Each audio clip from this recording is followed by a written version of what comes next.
എന്താ മിന്നു ഇങ്ങനെ ആലോചിക്കുന്നത്? ഒന്നുമില്ലാടെ ചിമ്പു, ഞാനിങ്ങനെ ചിന്തിക്കുകയാണ്. വീട്ടിലിരുന്ന ഒരു സൗകര്യമില്ലടാ. എപ്പോഴും വീട്ടില് അമ്മേന്റെ വക കുറ്റപ്പെടുത്തലും മടുത്ത്. എന്നാ നീ എന്റെ വീട്ടിലേക്ക് വരുന്നോ? ഇല്ലടാ, ഞാൻ വരുന്നില്ല. ഞാൻ വന്നാലുണ്ടല്ലോ എന്റെ വീട്ടിലുള്ളവർ നിന്റെ വീട്ടിലേക്ക് വരും. അപ്പോ നിനക്കതൊരു ബുദ്ധിമുട്ടായി വരും. അതൊന്നും പ്രശ്നമില്ലടോ, നമ്മളൊക്കെ മനുഷ്യരല്ലേ.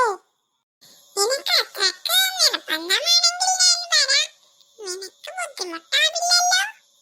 ഇല്ലടാ, എന്ത് ബുദ്ധിമുട്ട്? വാ. മണിക്കുട്ടി നീ എന്റെ മനസ്സിനുള്ളി, മണമുള്ള മൂത്തുള്ളി മുടിയിൽ ചൂടി. മണിക്കുട്ടി നീ എന്റെ മനസ്സിനുള്ളി.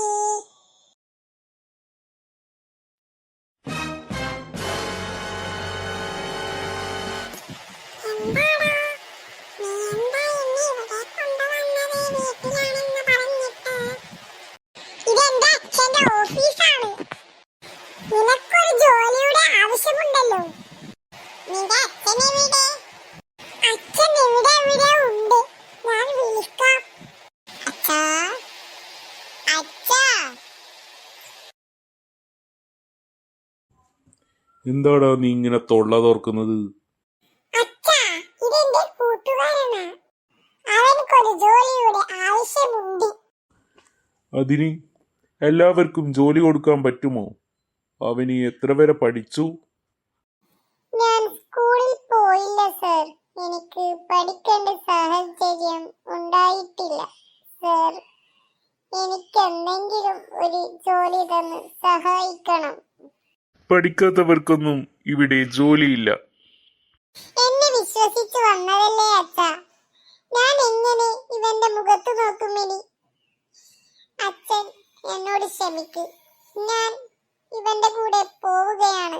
ഇനി അച്ഛൻ എന്നെ കാണില്ല. ചിമ്പു, നീ പോവല്ലേ. നീ എന്റെ മകനാണ്. ബുദ്ധിമുട്ടുണ്ട് അച്ഛാ. ഞാൻ ഇനി അച്ഛന്റെ ഇവിടെ നിൽക്കില്ല. അച്ഛൻ എന്നെ മാത്രമല്ല നാണം കെടുത്തിയത്, എന്റെ കൂട്ടുകാരന്റെ മുന്നിൽ നിന്ന് അച്ഛൻ എന്നെ വല്ലാതെ ചെറുതാക്കി.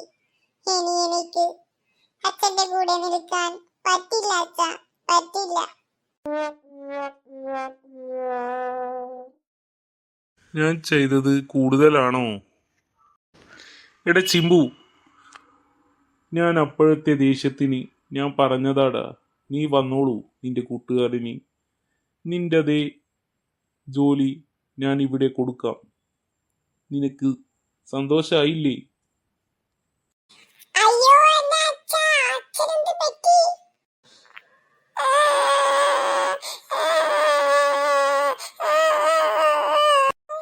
എന്നെ കൊണ്ട് നിന്റെ അച്ഛൻ പോയി.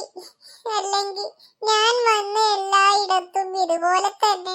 ചിമ്പു, ഞാൻ ഞാൻ ഞാൻ കാരണമാണ് നിന്റെ അച്ഛൻ പോയത്.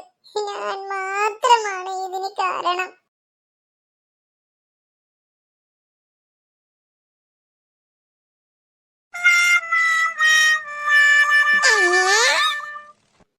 അച്ഛനെ പറ്റിച്ചു. നിന്നോട് ആദ്യമേ പറഞ്ഞില്ല ഞാൻ നിനക്കൊരു ബുദ്ധിമുട്ടായി വരുമെന്ന്.